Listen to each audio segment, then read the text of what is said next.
Heck and King live at Corby's Irish Pub is presented by Tony Letcher with Health Markets Insurance, Han Funeral Homes and Bricks Driving School in Mishawaka, and the Harbor Group Planned Wealth in Anderson. If you're watching on live, make sure to subscribe to the channel, hit the thumbs up, and comment in the live chat. If you're listening on audio podcasts, follow the show and leave a 5-star review. Now here's Heck and King. Right on. Are you kidding me? As we used to say in the 70s, it's groovy like an old-time movie. It is. Hey, I'm just saying, man. You said like that? in the 70s. Hell yeah, I said it all the time. It's groovy like an old-time movie. And then when something was cool, we'd say, right on. Right on. Right on. I remember said a couple other I things. remember everybody used to say really, and I just wanted to smack them. Really? We used to say a couple other things that I shall not repeat on the air here. Yeah, But and welcome to Corby's on Thursday night here in South yeah, Bend. the Corby's Irish Pub, man. And we don't promote Corby's enough. Joe Matiga is amazing. His staff, Gary, they're amazing. The venue is probably the best place we've ever had. Done a show. And we've had some nice places. And we've had some nice places, and we've had some places that weren't so nice. But through it all, that's okay. through it all, we've made it. I mean, our first show ever was at RBI's. It had personality. It had personality, and I got lung cancer from one show. People could smoke in there. I mean, I'm going, wait a minute, there's people smoking? They can't in Mishawaka. Yeah, There's some of those places are grandfathered in, that's for sure. Hey, what a great night tonight. To my right, the great Patrick Lee King. Sounds like a country music singer's name, man. Patrick Lee King. There you go. And to his right, WKRP, the great Kenny Ray Peterson. That sounds like somebody that has a whiskey named after him. Kenny Ray's. I would love to have that. No, Kenny Ray's barbecue place. Even better. Kenny Ray's. He's our famous fact checker, and he just knows so much about sports. This is going to be a great show tonight. I am in a phenomenal mood. The sun's been out. I've been out shoveling topsoil. I've been working, and We have video of this. and so no, we don't have video, but I shall bring some in. But here's a good question. He claims he took a shower. Here's a great statement I'm going to make. We know that I bought a new truck, right? A Silverado, a Chevy Silverado 2026, blah, blah, blah. I subbed to make payments on it and all that stuff. Great, blah, blah, blah. So I was going to get some topsoil, and I got a cousin that has a truck, and it's kind of an old truck. And I said, Monica, I'm going to call Tony, see if I can borrow his truck. And what do you think she said? Ron, you got a truck. What's wrong with your truck? And I said, Monica, I don't want to get it dirty. It's brand freaking new, brand spanking new, man. You need to put one of those plastic covers in the bottom of it. Oh no, I got WeatherTechs. I got a yard of topsoil, been spreading it around. So I'm in a great mood, and it's also a great night tonight. It's the NFL draft. We'll start at 8:00 South Bend time. Not all 32 teams will pick tonight because there are a team or two that don't have picks in the first round, but there will be 32 picks. Our Chicago Bears, bear down, Chicago Bears. We pick at number 25, right? Yes. And you are a Chicago Bears fan? Oh, of course. Okay, you're going to tell me who you want us to pick, and we're going to go with that. The Chicago, our boy. Q. He's in town? Q from Anderson get over here, Q. He's actually vertical. Get Quentin Harlan, the biggest Chicago Bear fan besides the Polish Prince, Ron Hedwinski, is here in the flesh. He's in the flesh. I know why he's here. It's amazing why people just keep walking in. No, I know why he's here.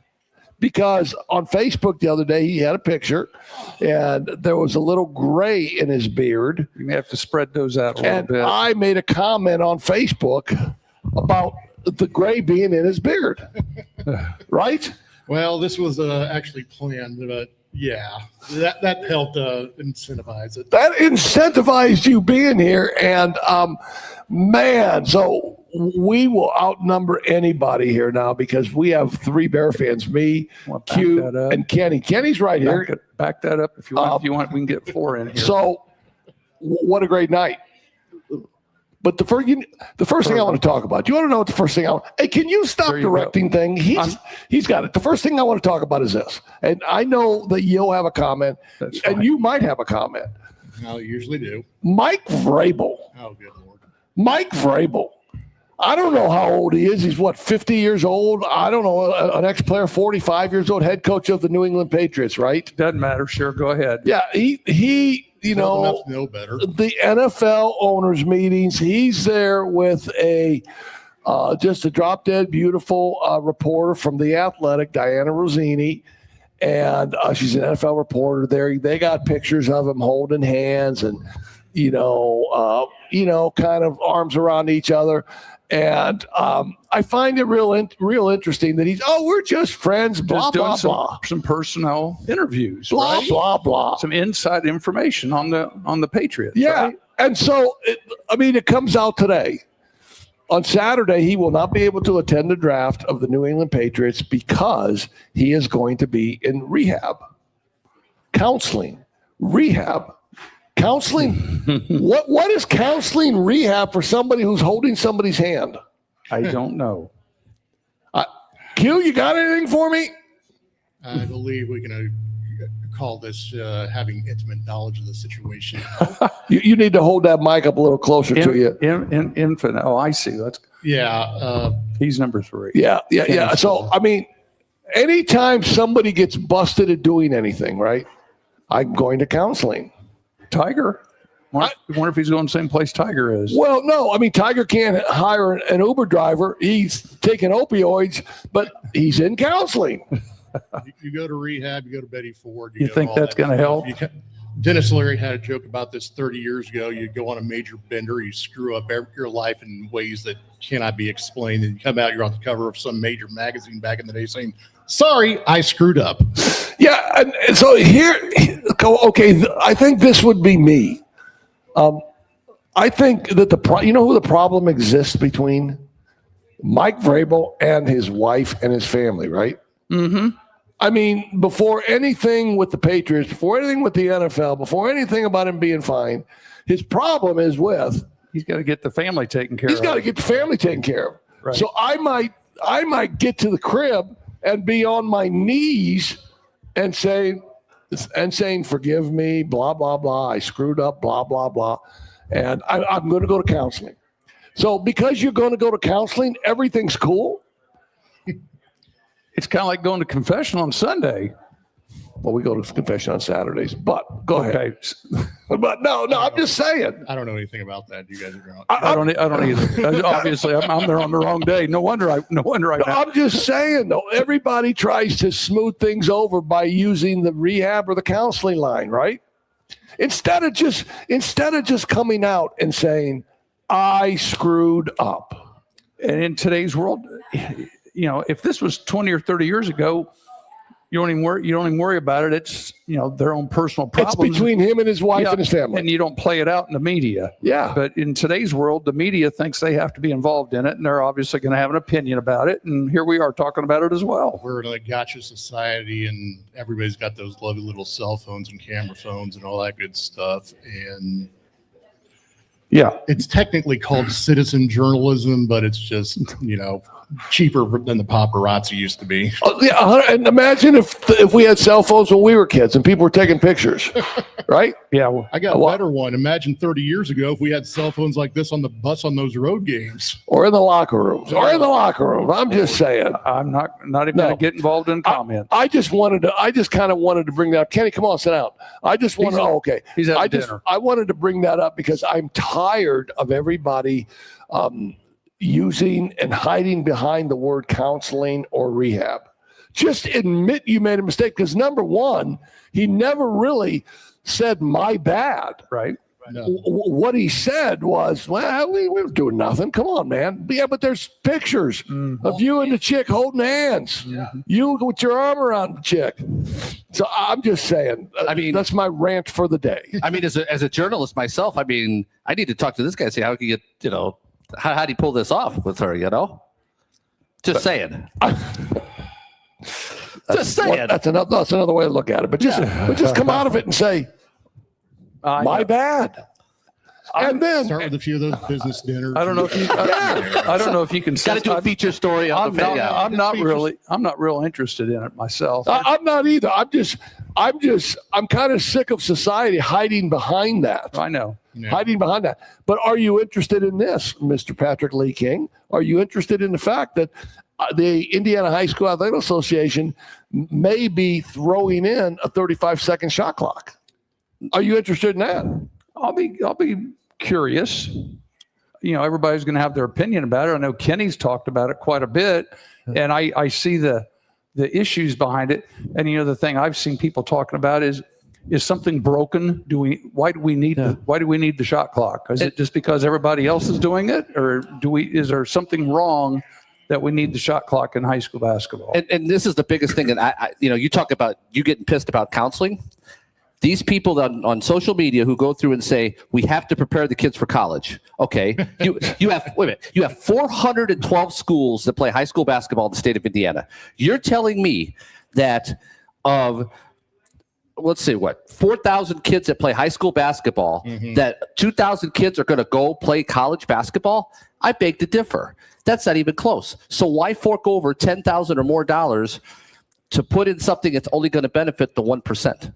So you're telling me you're not in favor of it? Absolutely not. Okay. Are you in favor of it? I'm in favor of it. Okay. I think it's time to have a shot clock. Okay. Your soliloquy. How about that for a word? Your soliloquy 2 minutes before him kind of made me think that you weren't in favor of it. I'm reluctantly in favor of it. I think it's time for a shot clock. The great Quentin Harlan, who's been involved in the media, has been, right in the middle of high school athletics, both as a high school student. Are you in favor of it? Do you have any idea how many games I covered where I barely had to pick up a pen? I could count the people in the stands because of the stall ball method. What was that old coach from the 72? Henry Iba. I think I read somewhere that when he was coaching, had time to read the entire Old Testament before they put up a shot. I covered way too many games that were. A snail was faster than kids on the court and playing that ball. It was like keeping scorebook at a baseball game. Exactly, and the human rain delay pitching and catching, Carlton Fisk and Thomas Seaver or whatever back in the day. I covered way too many of those games where I'm just like, it's been inevitable. I'm sure you guys are. I don't have to say no. I'm not between two guys that are sick of hearing wigwam stories.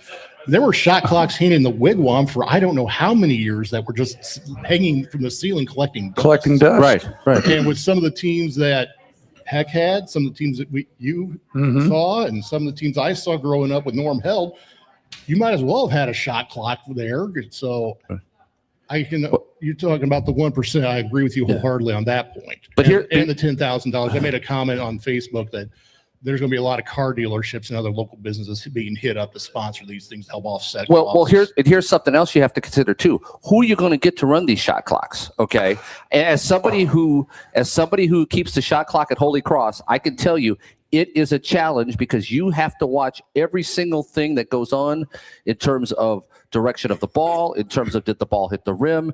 There are times when, and you guys have seen it, when you've been at Holy Cross, where they've had to stop the game to reset the shot clock because of a timing error or something.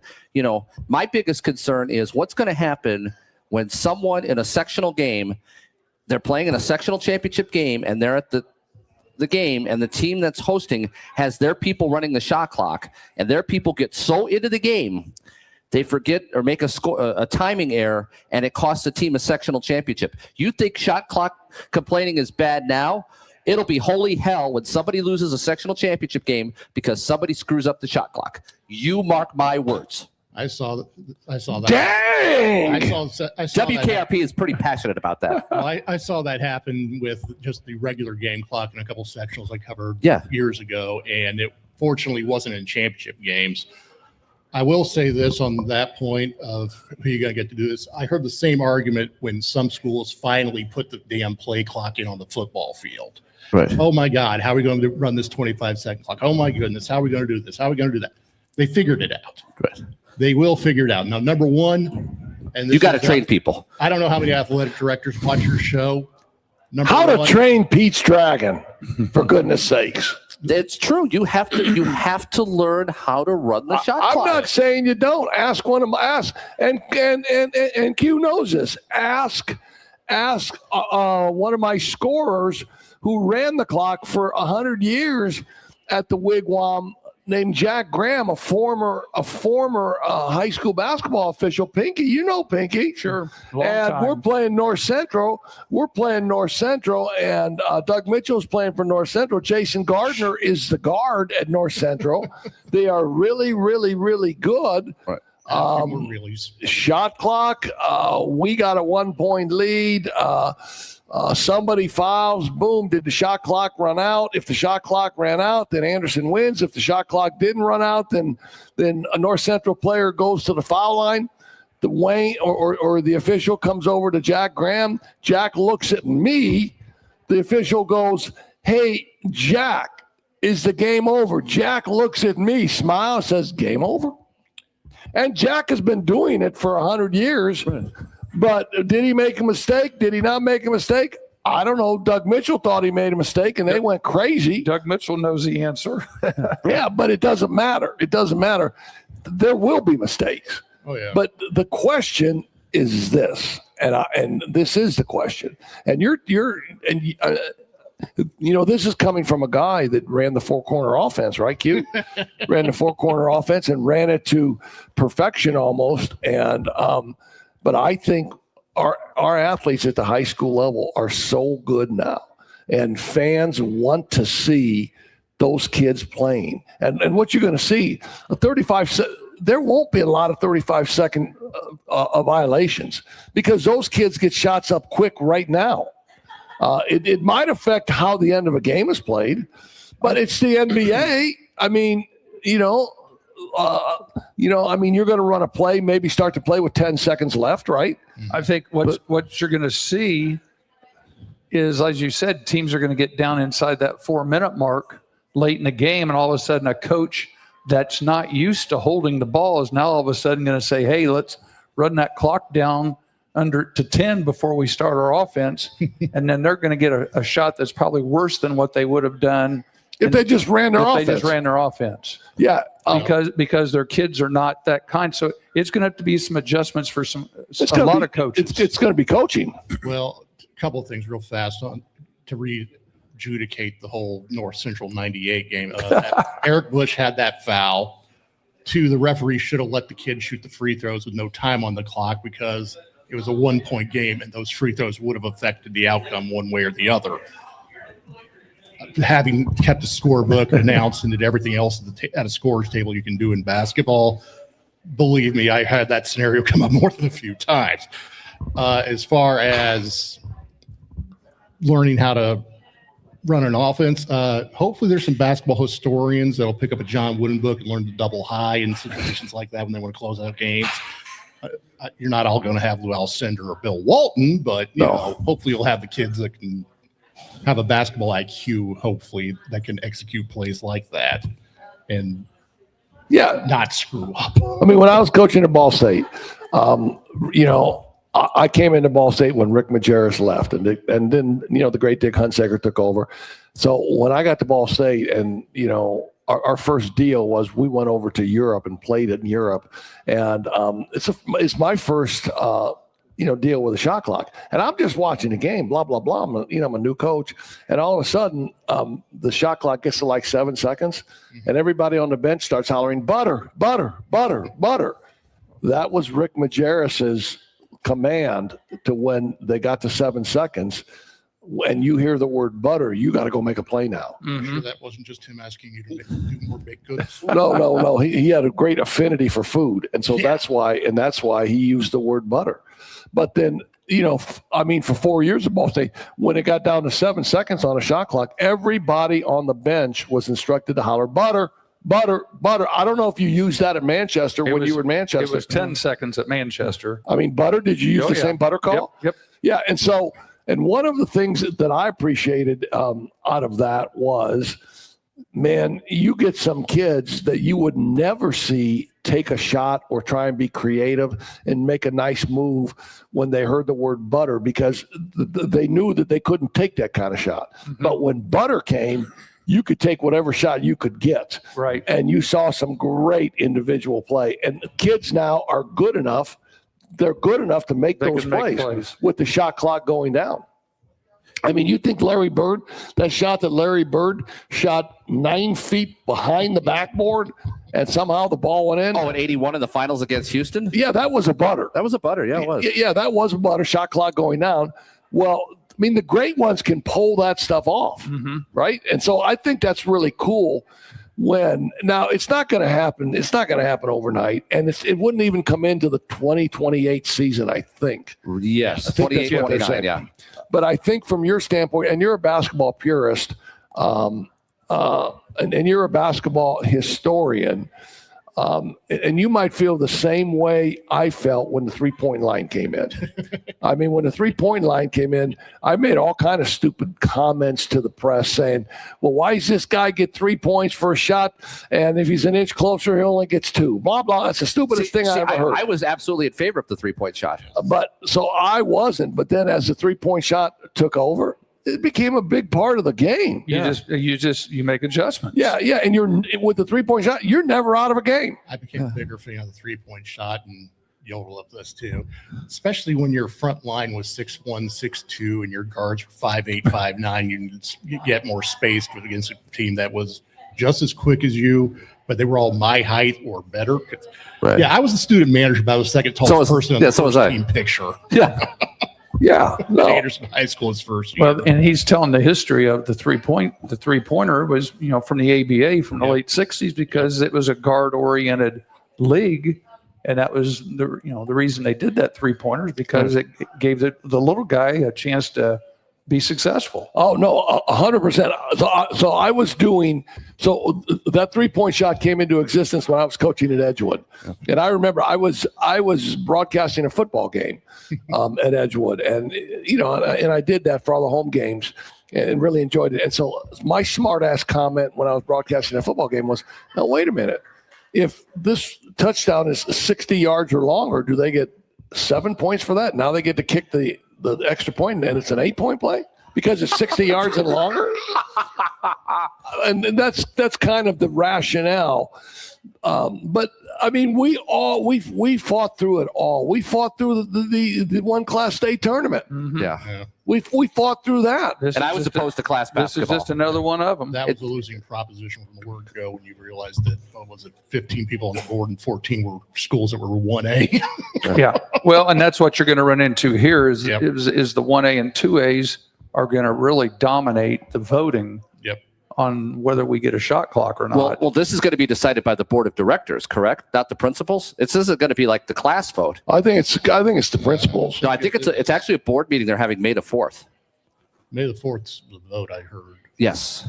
So that they're gonna bring it up. Now I don't know if the principals will have a say. Now in this. let's look into the crystal ball. Let's say they vote it and say yes, and it's for 2 years from now. Right. You watch and see which some of these tournaments we have next year, like at Christmas time, maybe the one at Richmond, or some of the shootouts that they have. Well, Laporte already has it. Let's see if they have, or the Hall of Fame tournament at Newcastle. Let's see if they put the shot clock in, because don't the AAU teams all, like high school AAU use the shot clock. But an IHSA sanctioned event, they would have to use the shot clock, I would think, when it was instituted, whether it be 2028. I don't think you can have an arbitrary Christmas tournament and put the shot clock in. And I know they do it at the college level. They've done experimenting where they've had some times when they've gone to 10-minute quarters instead of halves. I think they did that one time.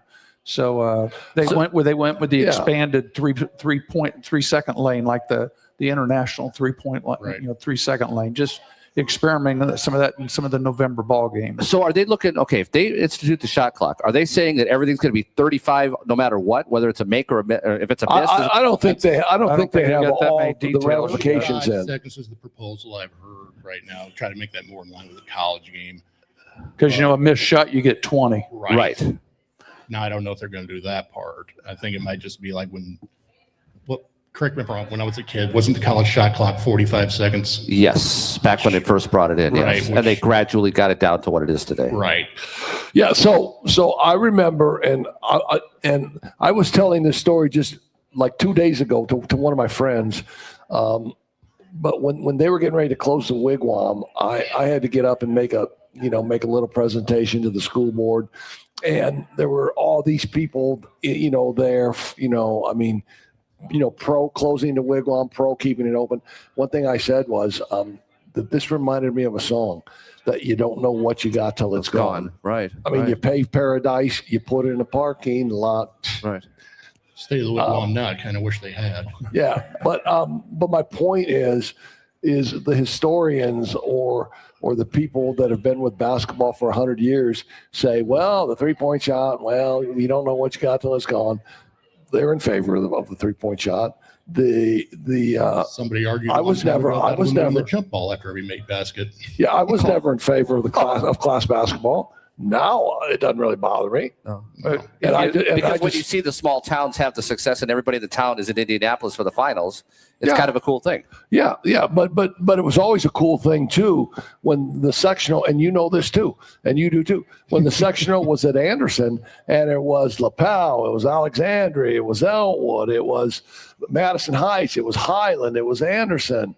Yeah. The Madison Grant, maybe. The 3 city schools, Anderson Heights and Highland, against 3 county schools. And with me at New Prairie was New Prairie, Westville, Marquette, Rogers, LaPorte, Elston. Yeah. 1985, Daleville won the sectional at Anderson, and the comment at that time from the whole town of Anderson was, it doesn't matter if we won the state championship or not. We won the sectional at the Wigwam. Right. And that was the biggest thing since sliced bread. It still is for Daleville. Right. Yeah. I'll give you the Garth Cohn quote. Every year he asked his kids, how many of you guys have actually climbed a ladder in the Wigwam to cut down those nets? Yeah. And they didn't need the Mickey Hosiers and the Chris Hahns. So those teams always came in ready to try to take our heads off every March. And, I know and you Garth. were through that too. I know Garth because. Wait. You knew Garth. Yes. Yes. They God rest Garth's soul. But one of the things he mentioned, and you Alexandria people know this, when he talked about class basketball, he said class basketball will get the 1A teams and the 2A coaches fired just like the 4A coaches get fired, because he had a great line. He said in the one class system he had never lost to anyone besides the 3 city schools in the Anderson He had a section. great line on the CBS Evening News, made a story about the 96 team. I've seen that. They were the quote unquote best shot for another mile, and was the line. You're not going to win everything in life, but sometimes just having the opportunity is enough. Sure.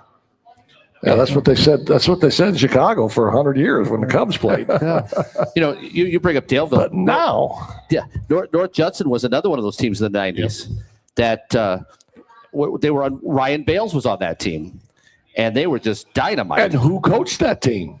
That would have been. Come on. Wait a minute now. It wasn't McCullough. Well, then it was Dave Carrington, because Dave Carrington coached before McCullough. Not 95. Not the 94. I think it was.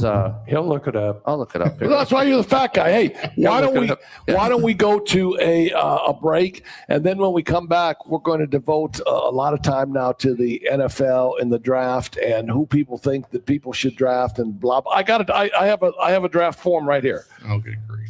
So I'm going to take names of who you think people are going to draft, and our first guy we're going to have on is Gary. Okay, we'll be right back. Finding private health insurance can be stressful. What if it didn't have to be? I'm Tony Letcher, licensed insurance agent. I prefer to personally meet with my clients so I can get a better understanding of your needs and budget. I can even review your current coverage. I don't want you to be my client today. I want you to be my client forever. Call Tony Letcher today to schedule your free consultation or visit tletcher.com.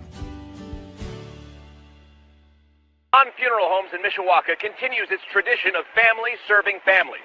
They provide burial, cremation, and pet cremation with compassionate personal care. Families have long trusted Han to guide them through life's hardest moments. Learn more by clicking the link in the show description. Looking to get your driver's license? Frick's Driving School in Mishawaka makes it easy. Take the official Indiana State driving exam right there in-house for just $65.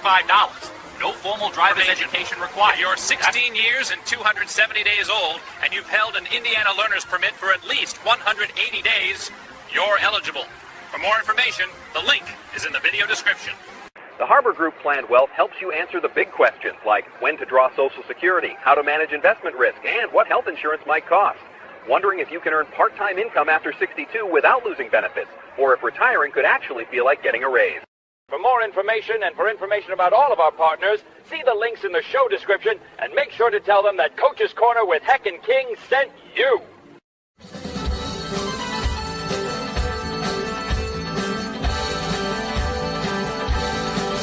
Back with more Coach's Corner with Heck and King. Thanks as always to the Black Sedan Band for the music coming in and out of these breaks. If you're interested in booking them, that you travel, head on over to blacksedanband.com and give a special shout out to their drummer, who happens to be Heck's brother. And now, here's more Heck and King.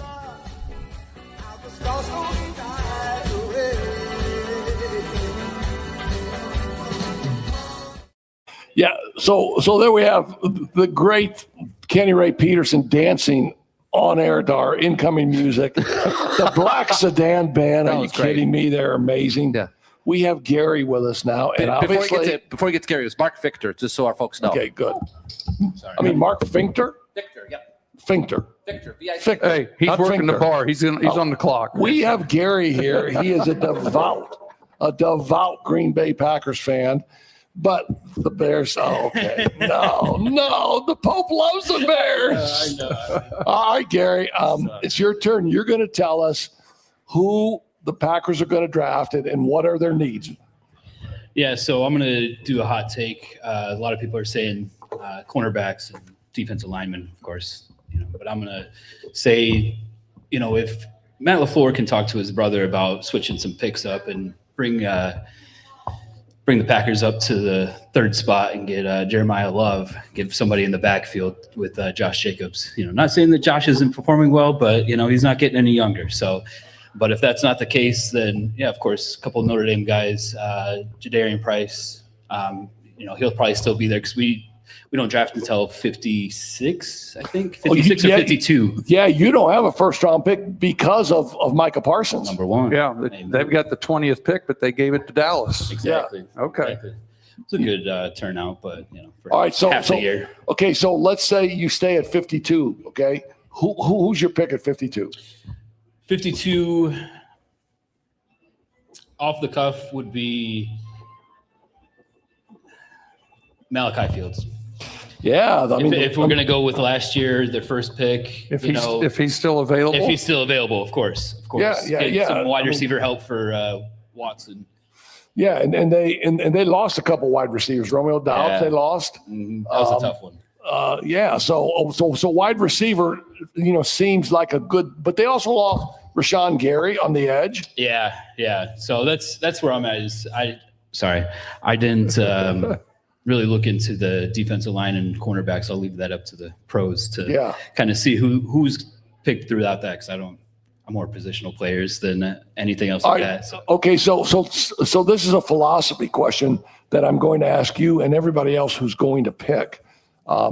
Would you take the best player available, or would you draft for whatever your needs are?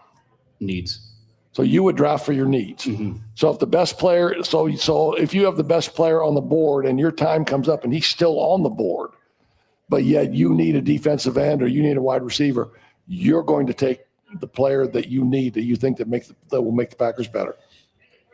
Yeah, I mean, it depends on if that positional player is, can hold his weight. If he's 12th or 13th in that position, do I really want to go with that, or will I go with that top player? Let's say it's a quarterback. Yeah. Some people are saying that Carson Beck might be the pick for the Packers in this draft. I'm like, you can keep Sid the Sloth in Miami for all I care.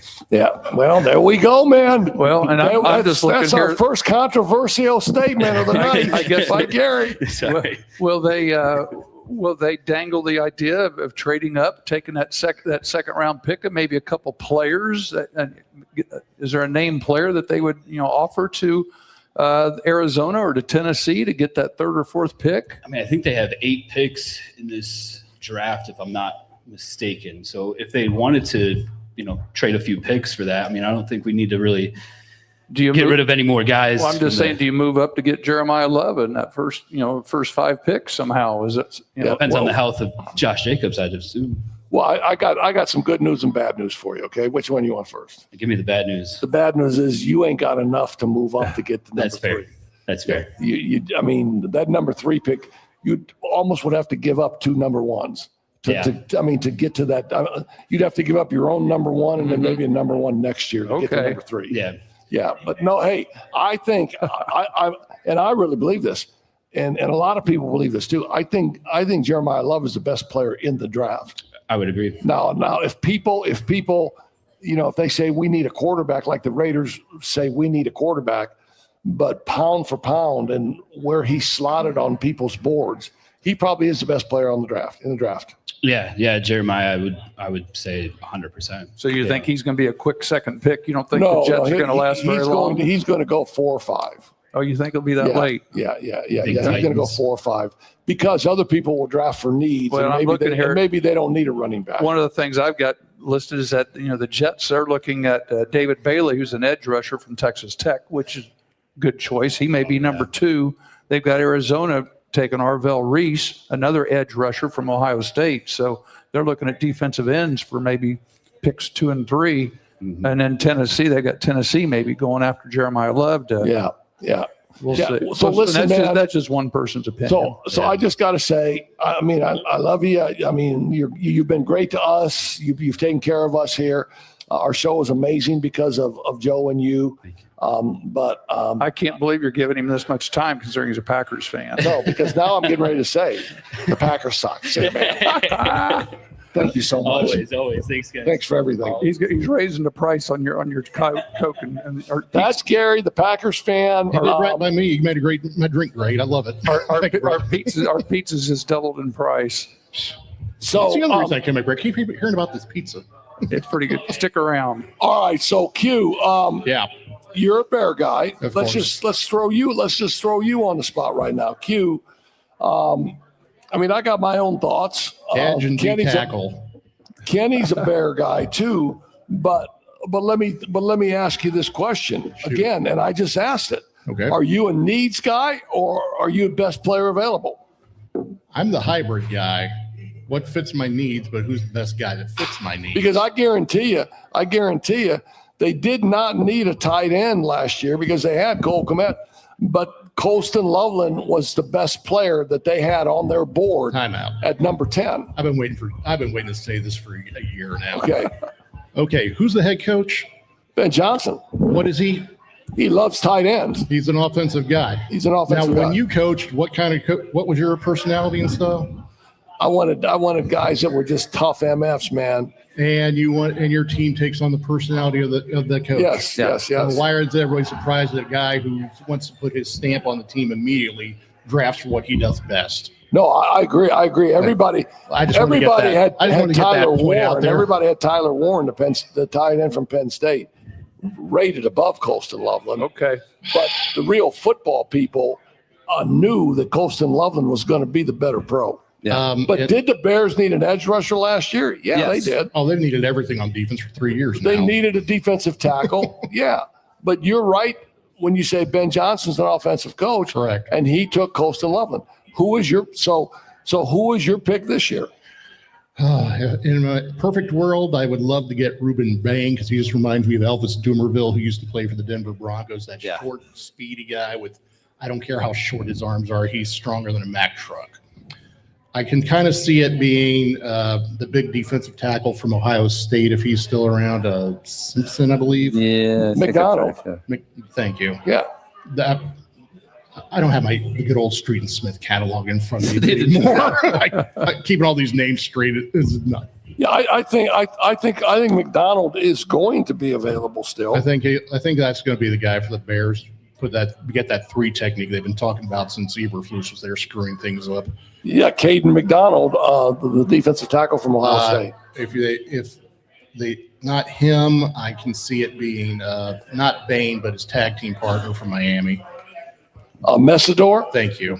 Yeah. Now, and I know he's a little older, and there's a quote unquote injury history, but tell me a football player that's been playing for as long as these guys have that hasn't been banged up. Yeah, he's 20. He's 25 years old.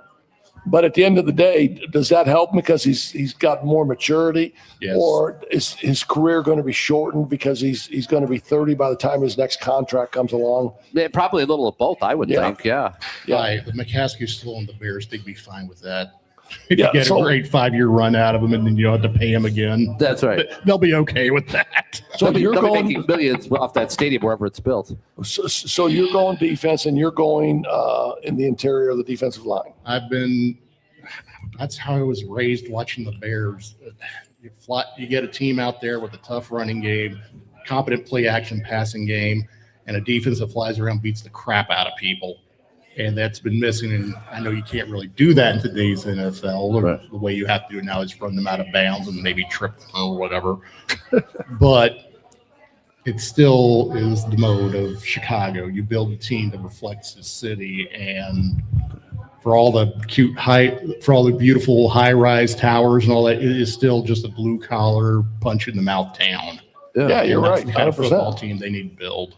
Yeah, 100%. And today they were talking about that the Illinois legislature is trying to move forward, and they have a little bit of money for a stadium, but I still don't think it's enough to I still think they're coming. Be a done deal. I still think they're coming to Hammond at the end of the day. They're trying their best to delay that. I don't think they're coming to Hammond. I think they're trying to get every inch out of the soil of Hammond to improve their negotiations. Mm-hmm. You're talking about the property taxes. Indiana has a 3% cap on big projects like what this stadium would be. The state of Illinois, how can I put this mildly? They'd like to use the Bears as a piggy bank. Yeah. I saw the numbers here. SoFi Stadium, the Rams and Chargers. No, just the Rams paying their property tax on this thing since the Chargers are paying rent to the Rams. In Inglewood, California, the expected property taxes for the Rams I read is going to be like $5 million a year. Now with all the stuff. Holy cow! Wait. There's more. That's so fast, my friend. Hold on. That's sentence number 1. Yes. Let's go to lovely Cook County and Illinois politics now. Oh, boy. Just for Arlington Heights, first off, they raise all the horse track there, and somehow one of the top rules of real estate is what? A property is more valuable when there's a building on it, correct? Somehow that property value got assessed higher after the building was raised, and there was just dirt there. Number 2, with all the everything, and I think they're trying to hit the Bears up for infrastructure like they did when they refurbished Soldier Field. But I read something that the expected property taxes for the Bears in Arlington Heights would be in excess of $200 million a year. Oh, wow. Yeah. Yeah. So that ain't happening. That ain't happening. And then you're talking about the legislature. The mega projects thing is where it gets hairy because they're trying to, I hate to say it this way, but it's the best way I can. The pride and joy of Illinois is being treated like just another thing in Illinois instead of how you treat these businesses where you want them to come to the state and bring jobs and whatnot. And all the Bears are basically asking for is tax certainty, which, I'm kind of iffy on that one because nobody really has that. So, why should you guys? But again, you're a $1 billion franchise that's been, as the song says, the pride and joy of Illinois for over 100 years. All right, let me ask a question. Has the topic of a plan C or D about shutting down Soldier Field again and revitalizing and maybe putting a dome on the top of that, or making Soldier Field usable, closing it down, maybe playing a season or two at Champaign or Notre Dame? You're talking about the Friends of the Park in there, and that's why anything on the lakefront is a fist fight and a half. You're not going to touch that, huh? No, it's going. So what are they going to do? Status. So they move. What are they going to do with Soldier Field? Just let it sit there? No. They're going to almost refurbish that a little bit with the city, and they're going to host events there, smaller events. You also have concerts and all that, things like that. Some college football games. Somebody suggested raising it down and just leaving those colonnades again, and all that good stuff, and just keeping those on either side and just having the park extend and all that. Take the spaceship off the top of it. When it comes down to it all, they will be in Arlington. It's posturing. Yes. It's getting what you want. The Bears want the state of Illinois to help pay for the infrastructure, which is the exit ramps off of the highways, which is running the trains out in those directions. And by the way, tell us about your trip to the Cubs game. By the way, I will never ever drive to Chicago again. Wasn't that a great experience? I got on the South Shore. The tickets. Listen to this. Tickets for me and Monica. And because I got a senior citizen ticket, it cost us $21 round trip to take the train to Chicago. 21 round trip. Now, once we got to Chicago, we got on the CTA, we got on the Red Line. That ticket was $5 all day. Yeah, $2.50. Yeah. Yeah, and so I will never ever because there is a stop on the South Shore, which is a block away from Soldier Field. Right. You take the train to Soldier Field and you don't spend $50 to park. That's what when I went to that Notre Dame Wisconsin game, they had a special train dropped us off right there at 18th Street. I know. My brother lived and worked in Champaign for a year, and this was before my niece was on the way. We were talking about, hey, I live right next to the airport for the University of Illinois. And there's a train that runs to and from Chicago that pretty much drops us off at Soldier Field. And back 20 years ago, it was $10 round trip. Right. Now, if they hadn't been gotten pregnant and everything, we probably would have gone up to a Bears game that year. But things changed. Yeah, but it's not even. I mean, to take the toll road now, it's $30 one way with the tolls. Yeah. If you take the Skyway. Did you follow the lemmings to the Red Line station? Yeah. And so if you want to go to the United Center and you want to go watch the Blackhawks, it's the purple line. Yes, it is. It's the purple train. It's the purple line. Yeah. And the trains were cool. I'm planning on taking the non-toll roads. Well, and the trains were cool. And you're learning when people go to the Taste of Chicago in the summertime. That's what they do. Get on the train. And if and it's not me because I'm at a different point in my life, but if you're at a game and you're throwing down beers, you throw down as many beers as you want. Just get your ass back on the train and come home. Yeah. And I thank you for all of the guidance that you gave me on that. And you can go to a White Sox game, just get on the same red line, just go south. But I probably wouldn't go to a White Sox game. But I'll tell you what I would go to. Come on, go to a White Sox game. They might actually pay you to take the tickets. I would go to. And I told Monica, I'd go to the theater some night. Yeah, the theater's right there. Because Millennium Station is right by the theater. Yes, it is. And you just get on, and the last train comes back like at 11 o'clock at night, midnight. It's literally amazing. Did you see the water fountain at Grant Park?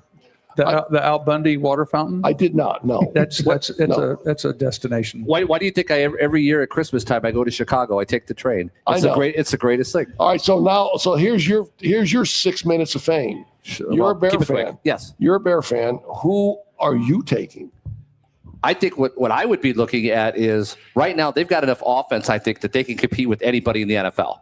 They've got to find a way, in my opinion, to shore up that front seven. Mm-hmm. They have got to get better defensively because they're playing a first-place schedule next year. Correct. And there are no gimmies next year on that schedule.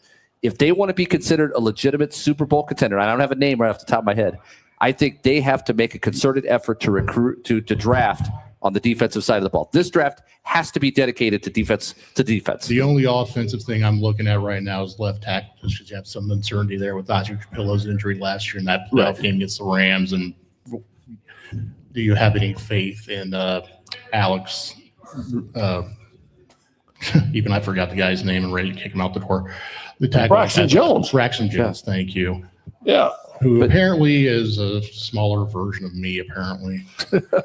I just felt last year there were too many times watching the Bears where they had to win games at shootouts. Yeah, 100%. And to me, you're not going to win a Super Bowl if you got to outscore people. But let me ask you this question, because the number one offensive tackle in the game is Proctor from Alabama. Right. He's 330. He's 6'7". He's a monster.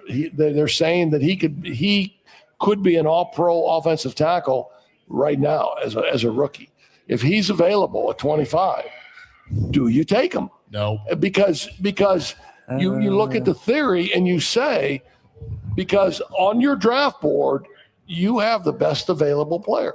I look at the track record of Alabama offensive linemen the last 10 years, other than Ryan Kelly. Name me one good one. I'm not really going to, but I'm just going to tell you this much. They say Proctor is one of the best. Now, but I'm saying this. If you have a chance to trade up, because the safety from Oregon, Thieneman, is probably going to be gone. He will be gone before you get to 25.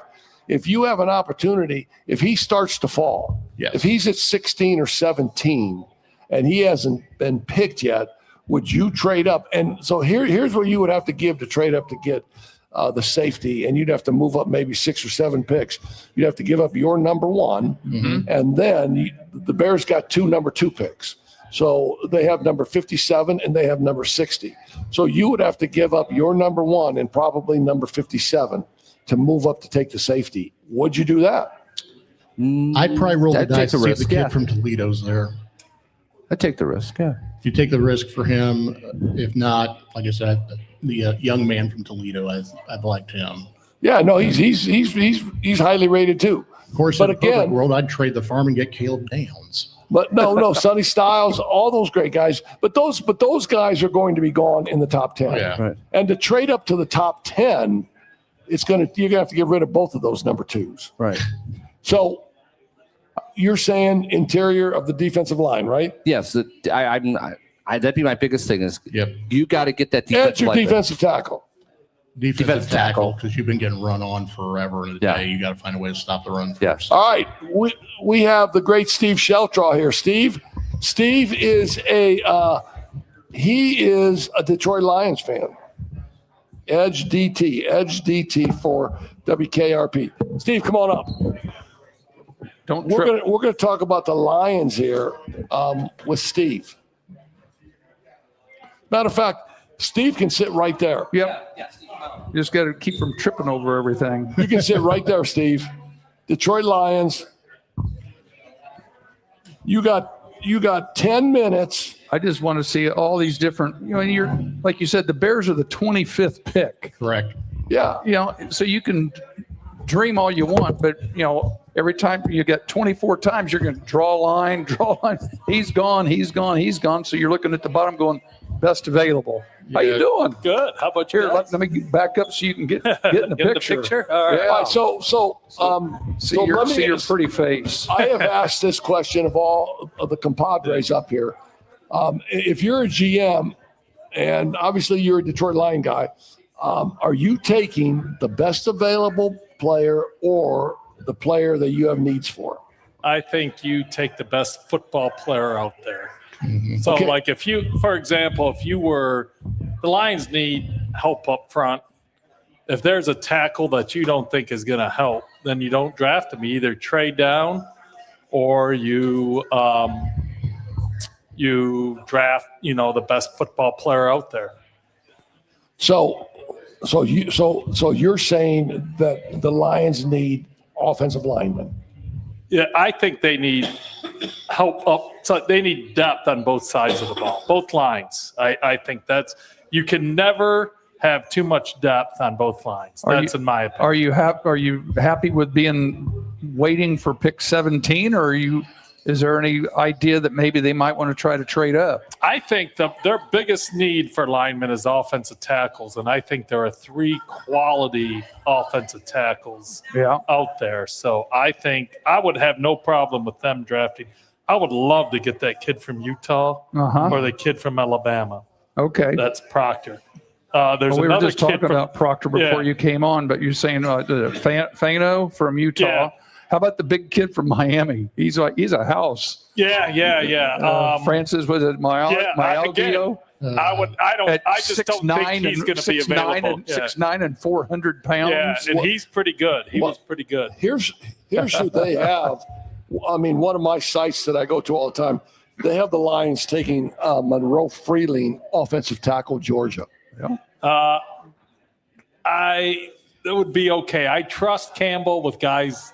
They've done a very good job evaluating offensive and defensive linemen. I think you get a lineman from the Southeast Conference like that. I think that's, and Georgia's got a history of producing very good linemen too. Mm-hmm. So who is going to be running back number 2 since they got rid of Montgomery? Yeah, of David Montgomery. I mean, if there's a great running back. Yeah. I think good running backs are a dime a dozen. Yeah. I mean, because the Bears get a running back in the 7th round last year who's really good. I think they signed. I can't remember. They did sign somebody, and I can't remember. I was driving over here, and I'm like, they signed. I was just thinking about that too. Well, who do you get? But I know they just signed somebody, and I can't remember who they signed.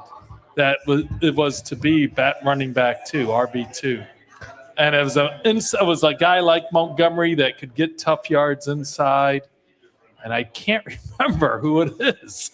So how about a defensive end opposite the great defensive end, Aiden Hutchinson? Yeah, that would be fantastic too. But those guys go quickly. Yeah, but they say that this draft is really, really strong. Yeah, I'll tell you, the kid from Texas Tech is legit.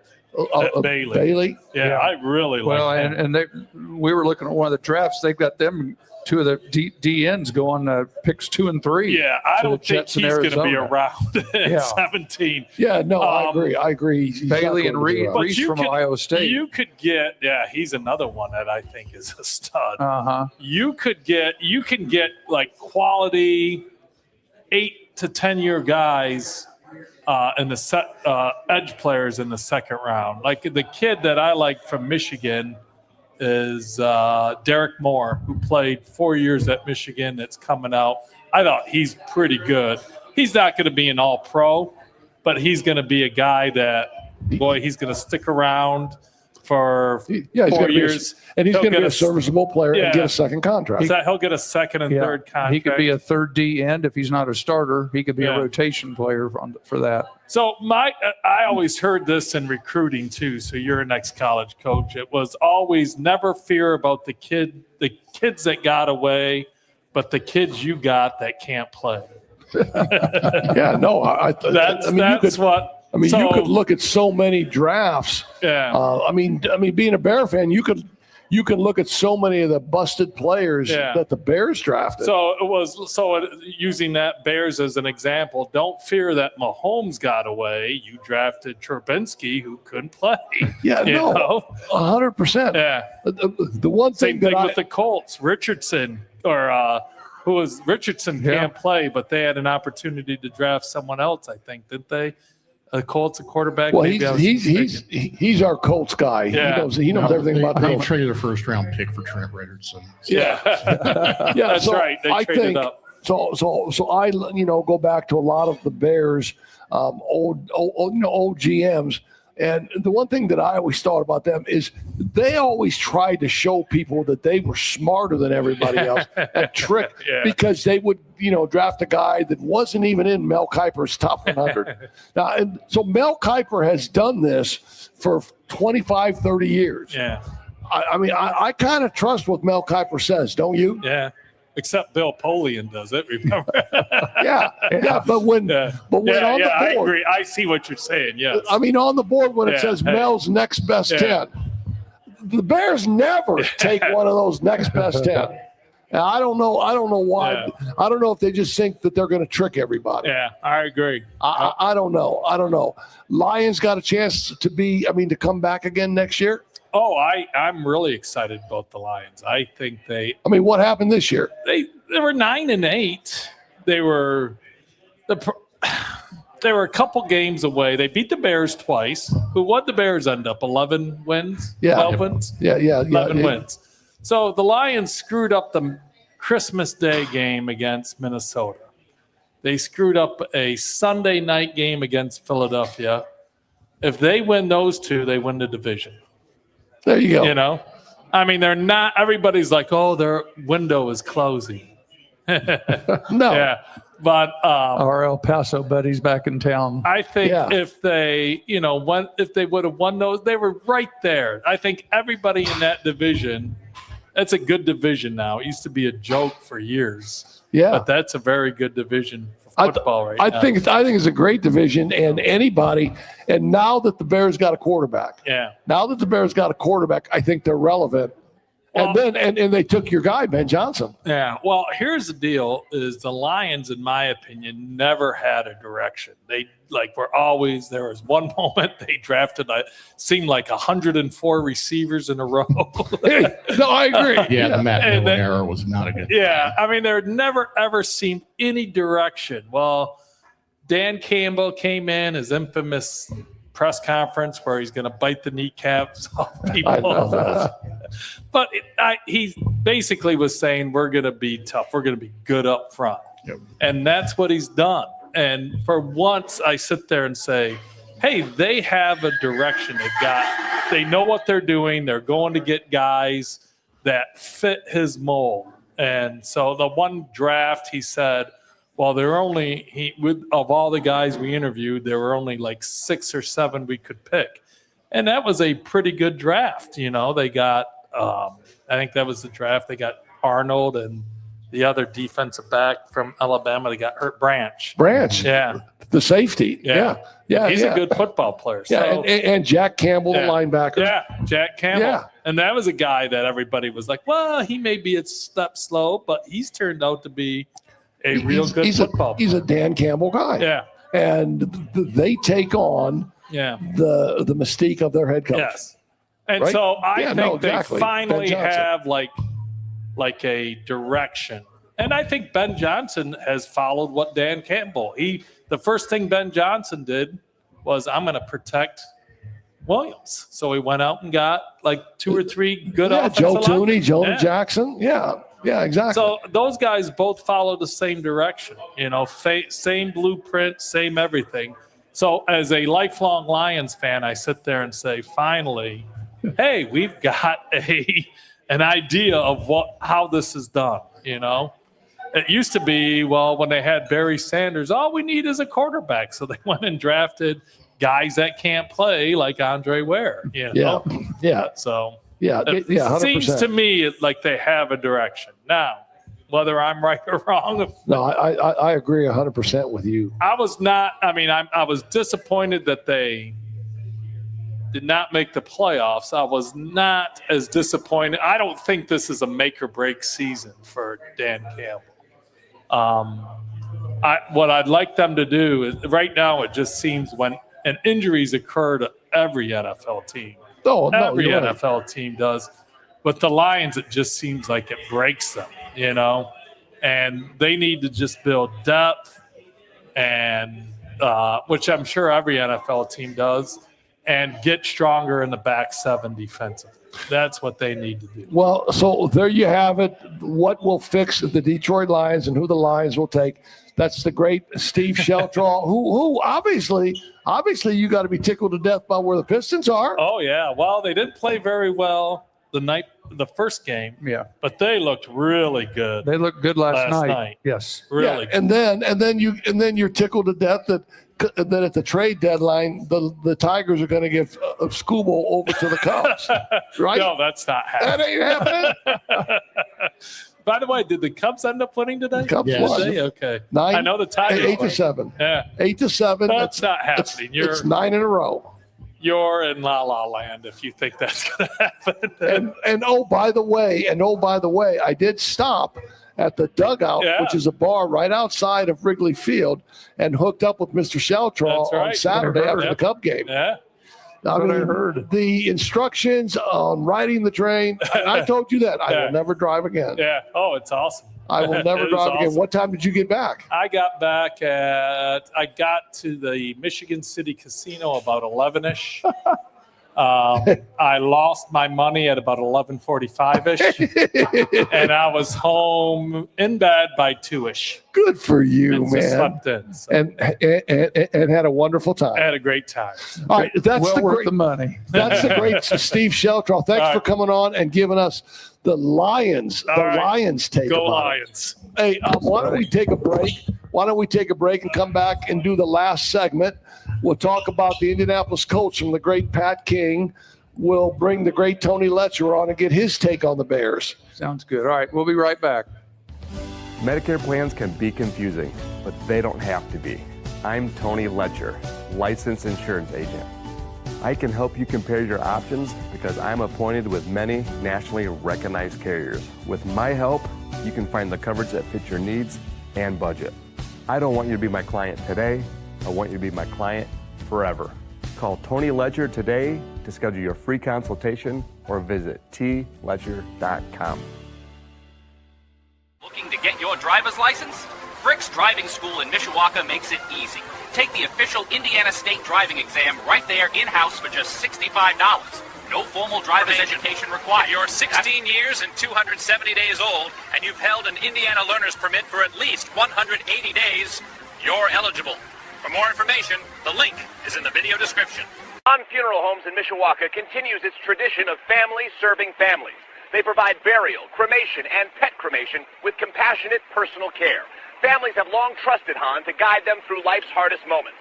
Learn more by clicking the link in the show description. The Harbor Group Planned Wealth helps you answer the big questions like when to draw Social Security, how to manage investment risk, and what health insurance might cost.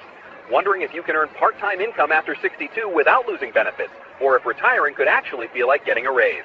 For more information and for information about all of our partners, see the links in the show description and make sure to tell them that Coach's Corner with Heck and King sent you. Back again with more Coach's Corner. Shout out, as always, to the Black Sedan Band. Now in their, well, they've been with us since the start. We'll just say that. They do travel, so if you're interested in booking a great cover band, go to blacksedanband.com, or you can check them out on YouTube after you're done watching us, of course. Now here's more Heck and King. Yeah, just great music from the Black Sedan Band. So we don't have, WKRP dancing in the background. Like, oh, there he is up there dancing. All right, now it's your turn now. So you're an Anderson kid. You grow up rooting for the Colts. Back in the day, Peyton Manning. You probably rooted for the Colts when the Colts and Bears played in the Super Bowl. When Peyton Manning, when Tony Dungy was going against Lovie Smith. Yeah, and it's interesting because when I lived in Anderson, the Colts were still in Baltimore. Yep. So the Colts moved to Indianapolis when I was in Texas, believe it or not. Really? Yeah. So second grade. Yeah, exactly. So I mean, I was basically a Cowboys fan for 7 or 8 years, simply because of where I was located and who I was coaching with, and this, that, and the other down in Plano. So the Colts thing is just kind of, I think I'm more of a Peyton Manning fan than I was a Colts fan, is what it amounted to. That's what I associate most and I think there's a lot of people that are like that. Anyway, the Colts do not have a first-round pick, as we mentioned that. Their first-round pick was given up last year when they traded for Sauce Gardner. Yeah, the defensive back from the Jets. Yeah, so that was their big deal, and you can agree or disagree with that. So they've got a second round, a third round. They've got a pick in every round, and they also have 2 picks in the 7th round. But the main thing that they're looking at is basically defense. They're looking at edge rushers, linebackers, a little bit of depth in the secondary. And then on the offensive side, they're always looking for wide receivers.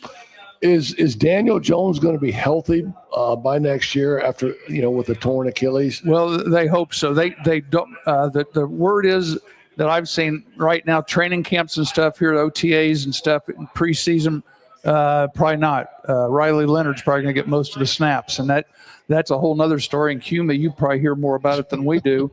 Are they going to bring somebody in like a Kirk Cousins or somebody as a They're not safety? going to bring Kirk Cousins. He signed with the Raiders. Well, that's not going to happen. So should be the quote unquote mentor for Fernando yeah, Mendoza. bring somebody in. Maybe bring Gardner Minshew back. I don't know. He's signed somewhere else. Exactly. He's also coming off an ACL tear last year. Right. You're exactly right. So I think you're going to see a lot of Riley Leonard early. Is Richardson still with the Colts? He's with the Colts, but they are definitely shopping him. Problem is nobody wants him. I bet he is. There's shopping him, and then there's, yes, please go try to find a trade. Get the hell out of here. Well, I think they're going to try to use him as trade bait here tonight and tomorrow and the next day. I think you'll see his name brought up quite a bit in the in draft. They'll dangle him plus maybe a couple future draft picks and stuff like that. But, the names I'm hearing, they're looking at maybe Mason Thomas from Oklahoma, Cassius Howell from A&M as DNs. Really good. By the They're way. looking at possibly at linebacker C.J. Allen from Georgia, Jake Goldie from Cincinnati, and Rodriguez from Texas Tech. Rodriguez is really good. To replace Zaire Franklin and Quiddy Pay, who both have left. So, there's definitely a need at D end and the linebacker positions. Obviously they're going to be very young, and if they don't get what they want, then they're obviously going to hit the market and see if they can find a couple veterans and working on trades and bringing some people in during the fall. Like I said, depth in the secondary. They're looking for depth at the wide receivers behind Alec Pierce and Josh Downs. If he's available, they may go after Jadarian Price if he's still available in that second round. You never know. He really, created a nice niche for himself, being the number 2, really the 1B tailback at Notre Dame. Because one of the things that I think that a lot of people don't understand, you coached basketball also, and I used to always try and convince guys that weren't starting but were coming off the bench and were good players that, hey, you're going in. You're going to play your set amount of minutes, but you're basically going to be playing against guys that are tired. Mm-hmm. So you have a great opportunity to go in. Right. And it was kind of the same thing with Jadarian Price. The defense had been worn down a little bit maybe on the third series. He's coming in, and, I don't want to take anything away from him because he could be a first-round pick. If there's a team that needs a running back late in the first round, right, he could be a first-round pick. He may be the second running back off the board. You never know. Well, and we know Jeremiah Love's going to be the first. Right. But he is a really, really good football player. Let me ask you this question. Do you go to any Colts games during the season? We try to catch one a year. It just depends on timing. So I think we've been to one the last several years. The challenge is we end up sitting in the upper deck, which I don't like. I'd rather go ahead and spend the money and sit down a little lower. But it's $100, $150 just to sit in the upper deck. I know. I've been to 2, and just recently or just semi-recently. I went to a game against the Titans, and my old buddy Zach, worked with the Anderson radio station, had a hookup, so we got some tickets in the end zone for that. And the other game I was at was that lovely preseason game against the Bears where one Andrew Luck announced his retirement for him. So I can tell you right now that was a fun night for Bears fans because the defense scored 2 touchdowns and whatnot, and we all thought Eddie Pinheiro was the missing link and going to be the kicker that make 2018 the double doink go away and all that good stuff. But I will tell you that in that fourth quarter, whenever that news broke, all of a sudden, Zach stumps his phone literally right 2 inches from my nose. Look at this. I'm like, is that a joke account on that Schefter? Andrew Luck retired then. Is that a fake Twitter account? Then all of a sudden I'm jumping on, all the legit news sites that I follow and like, okay, the old rule, 3 times is confirmation. Well, and you looked around and everybody's in the bleachers are getting up to leave. The biggest funeral I've ever been to in my life. I can imagine. It was that quiet. Well, most of my experience with the Colts was when my dad was still alive. We would go we would go out to Anderson College Yep. and watch the preseason stuff there in July. And Sure. go over there and stand on the top row of the visitors' bleachers and watch them practice. Dad loved that stuff. My Uncle Jim took me and my brother there. We got autographs. I went through my old football card collections. I found a Eric Dickerson autograph. There you go. No, I mean, the Colts were legendary practicing at Anderson. Yeah, Jeff. Yeah, it was fun. That was fun stuff. That That was fun stuff. And there wasn't nearly the security back then. You could walk right up to the guys. Yeah, shake their hands. you're exactly right. I know when Ron Myers was the coach. Yep. I actually said hi to him and told him, I said, I know you don't have any reason, but I said, I remember saying hello to you down in Dallas when you were the SMU coach back during the Pony Express days. Yeah, Eric Dickerson was really good. Yeah. Oh yeah. Really good. So And Ron Meyer was really good too. Yeah, he was a good coach. Yeah, he was. And I mean, that was the early days of them relocating to Anderson. Mm-hmm. Now, if you would go and look at that football field at Anderson University doesn't even play there anymore. That's what I've heard. Because the bleachers need repair and it's not safe, and they do not have enough money to repair that. So they play at the old Highland Field. They were playing games at Lapel last year. Wow. So let me ask you this question. I mean, you're in Anderson every day. Mm-hmm. Is there talk about Anderson University closing down? What is that? I have not heard that. We've heard I'm trying to remember last time. Let's put it this way. Nobody can remember the last time AU had a winning season in football. There's been talk for eons of just getting rid of that program and sinking financial resources other places and baseball, basketball, etc. But for the money that came in there when the Colts were there, that's basically what paid for the field turf and all that good stuff. I have a hard time believing that in this day and age, there's not some way to find a grant or something to get those old bleachers refurbished. Because when I was covering games, it was about 50, 60 pounds heavier. And by the way, I'm 265 right now, so do that math. Jeez. Yeah. Going up and down those bleachers was a harrowing experience. All right, so now about 10, 15 years ago. Real quick, I heard you guys talking about Ron Meyer. Yeah. Do you know his local connection? I do not. No. Yes. Take a guess where he was a football coach at for 1 year. New Prairie. No. Where? Penn. Mm-hmm. Oh yeah, no, I knew that. Ron Meyer was the head coach at Penn High School. Yep, yes. 1964. My dad got the chance to play against Penn when Ron Meyer was the coach. I do remember that. Yes. All right, so now we have the great Tony Letcher here, and I know Tony is a humongous IU fan. I think you're a big time Chicago Bear fan, but I'm not sure if you're as big of a Chicago Bear fan as you are an IU fan. Correct. Or a Chicago White Sox fan. Right. You're certainly not a Chicago Cub fan. No. But so the Hoosiers are going to have two players drafted tonight, probably. Right. Number one, Mendoza, and then somewhere towards the end of the first round, Cooper, the wide receiver, will probably be drafted tonight, right? I agree. He will. Yeah, and then I don't know. I'm really curious to see what round Aiden Fisher will get drafted in, because I think Aiden Fisher and then the defensive back Pons. Yeah, I think Pons might go before Fisher.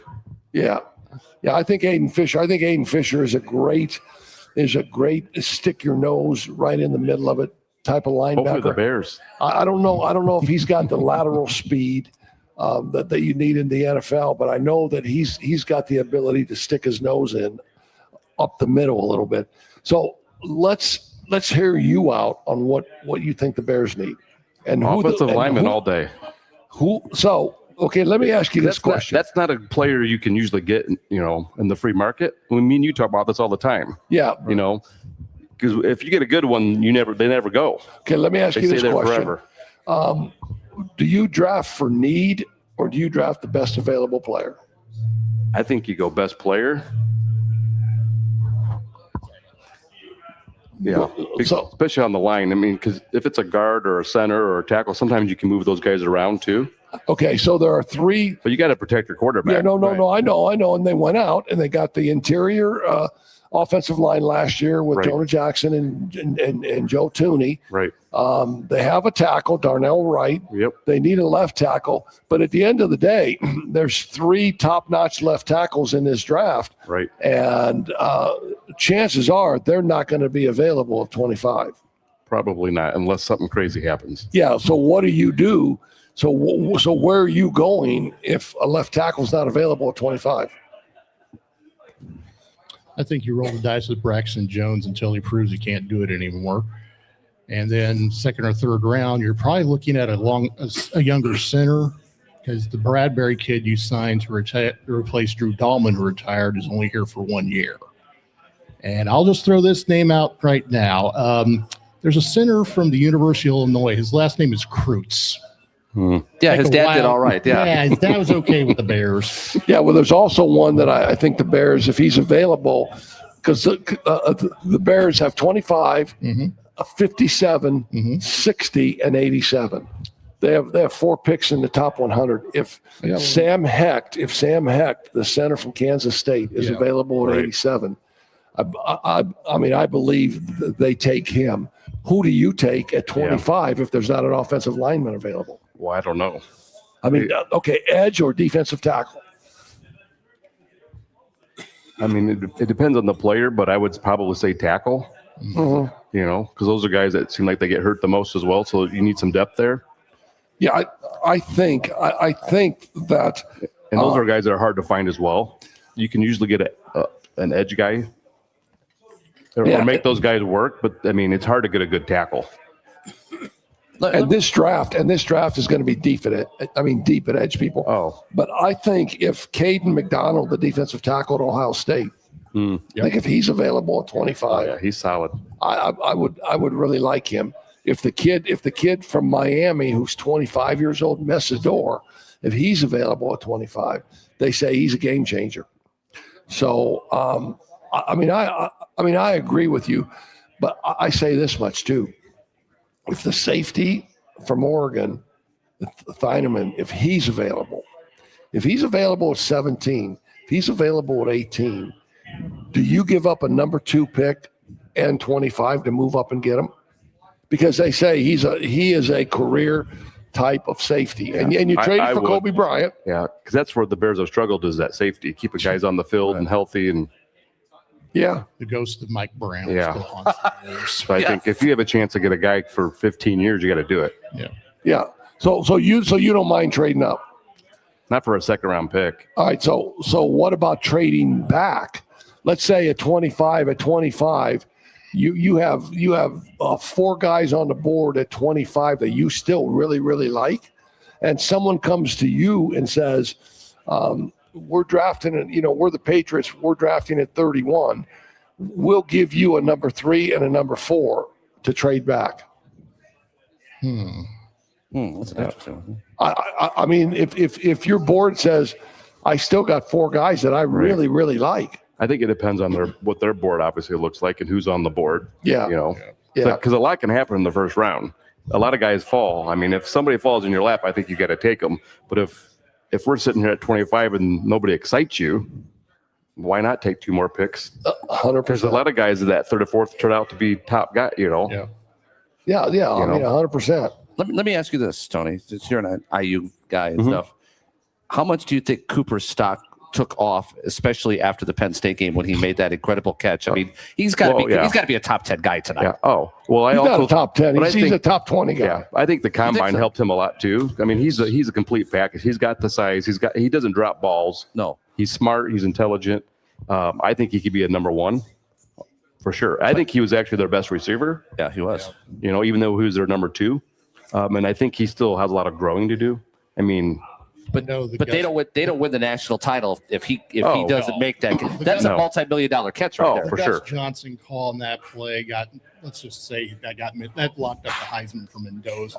That play was Cooper's coming out party. Yes, it was. And then what you said, go into the combine and just put on a show. He put a show on, especially with. I don't even remember what his 40-yard dash was, but I'm sure it was pretty. It was good. It was good enough to get a few eyeballs. But those hands of his, unbelievable. Well, no, they got him going to the Browns from Jacksonville at number 24. Oh, God. Yeah. No, Number no, 24. we'll never Yeah. see him again. Well, guess what movie I just watched 2 days ago? Do not say Who's draft yours? day. No, Draft Day. Draft day. Kevin Costner, Draft Day. Draft Day. What he pulled That off is a on good. Draft Day. That is interesting. Bo Callahan Right. was a tremendous movie, but that's where they have him going number 24 to the Browns. Yeah, and I'll say one thing he's really good at too is that yak yard. I mean, after he catches the ball, he can take it to the house. I mean, he had a lot of good runs at IU where he'd catch a 4 or 5 yarder and turn it into 50 yards. Yeah, no. It was like So old school what do Jerry you? Rice on a quick slant. Exactly, because he's very physical too. So what do you think about the comment that Kurt Signetti made about this is his 3rd year and this is the best defense he's seen at IU in spring ball? I would agree. I mean, they're deep on the line. Right? I mean, they got their defensive line is very deep. So you're going to see a lot of rotation, and you're going to see pressure on every down because those guys are coming in fresh nonstop. Yeah, and so he also comes out and says, I don't do I'm in practice now and I'm in the spring and I'm not doing any appearances. The only I saw that today. The only appearance I'm doing is at the Indianapolis 500. Yeah, I saw that. Yeah, today. I think that's really cool because I think he's all business right now. That's the deal where he is all business. Well, there's a bullseye on his chest. Yeah. So, and he knows it. Yeah. A lot of teams go to the championship game and win it, or even go and then they don't show up the next year and not even in the playoff. Yeah. He doesn't want to be that team. Yeah, I don't think he will be. No, I don't think he will be either, because he is all business. He's a hell of a coach. He really is. Yeah, I think he he is understands too. it. He gets it. He's not all show. And the fact that he's able to keep those 2 coordinators there and pay those 2 coordinators, and Well, the fact he's that smart. Indiana is able to say, we'll pay these guys. Look at the whole coaching staff. I don't think there was that much turnover at all. No, they're very loyal to him, but he's loyal to them as well. And he knows it's not about him. He knows that they're the secret sauce. Yeah. You're only as good as you. I mean, Notre Dame found out this last year when they lost their defensive coordinator, right? And their defense was abysmal for the first 4 or 5 games, so they figured it out. Well, they should have fired that guy after the 2 losses. They should have. Cost us a shot at the playoffs. Coordinators are huge. Huge. Are you kidding me? Fire the guy after 2 games? That's what people in New Prairie do? That's what Notre Dame fans in New Carlisle do. Oh, they want. Trust me, everybody wanted him fired. That's for sure. Yeah, but they stuck with him, and he was at the end of the year. He was great. Yeah, they got better. Well, yeah, they got a lot better. Guess where my butt was in December at home while he was celebrating a national title.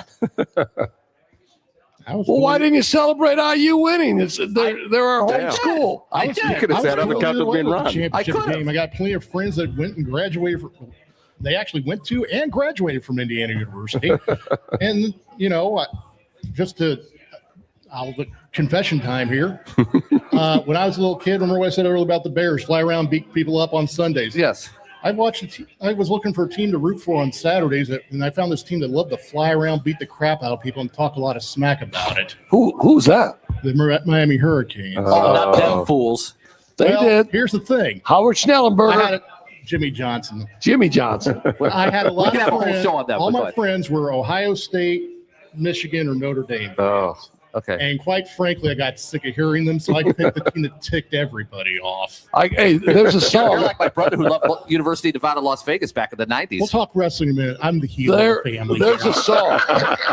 There's a song that goes, I got friends in low places. All right. All right, so here I know am. where all the bodies are buried. Here's where I am now on my pick. At the end of this show, we got 5 minutes. I'm saying that the Chicago Bears are going to go edge. And one of the guys that I really like is Zion Young, the defensive end from Missouri. Yes. If he's there, there at 25, because they have got to get, and I know they talk about Montez Sweat had 11 sacks last year. Austin Booker played last 7 games, had 5 sacks. He was hurt early. They have got to get another edge rusher to pair with Montez Sweat. Yeah. And then round 2, round 3, I mean, they got 2 picks in round 2. So I'm saying with those 2 picks in round 2, we're going to get a defensive tackle. I mean, a big fella. Yeah. You got to have a big guy in the middle. Yeah. Fun little nugget here. Bears have pick 57. Yeah. It's not the first time they've had that pick. You want to take a wild guess who who they picked the last time they had picked number 57? I do not know. Devin Hester. Oh, wow. So they That said, was a good pick. so I don't know. So I don't know if you know this, but there is a thing with the 57th pick. If you have the 57th pick, like in the last 10 years, whichever team had the 57th pick won the Super Bowl. No way. I'm just saying. Interesting. One of my guys, looked that up. One of my guys was telling me this at school. Fact check that. Fact check that. Yes, The please. 57th pick, and I never knew it. I was never into the numbers game and stuff like that. But that's where I'm going. The drafts in Pittsburgh this year, whoever's pick 57 is going to get a whole bunch of like Heinz 57 and Heinz catch. That's where I'm going. Right. Edge. All right. So great show. Where'd the great Pat King take off to? Oh, he's taking a break. The great Pat King's talking to our guy from Texas, El Paso. No, Don Haskins lookalike over there. Texas, El Paso. Anyway, Q, thanks for coming in from Anderson, Indiana, man, just for this show tonight.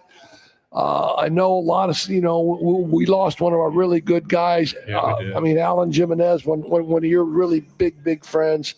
And, to be able to get away and come to SB for a night, really, really cool. Tony, you're going to stick around and watch some of the draft, aren't you? Oh, yeah. Can have a couple beers. You're going to stick around. We got pizza coming. Let's go watch the draft. Yes. Thank you. Thank everybody at Corby's Irish Pub. The great Pat King has left us. He's talking about moving to Florida anyway. Retirement. I'm bringing other guys on this show anyway. the great Pat King.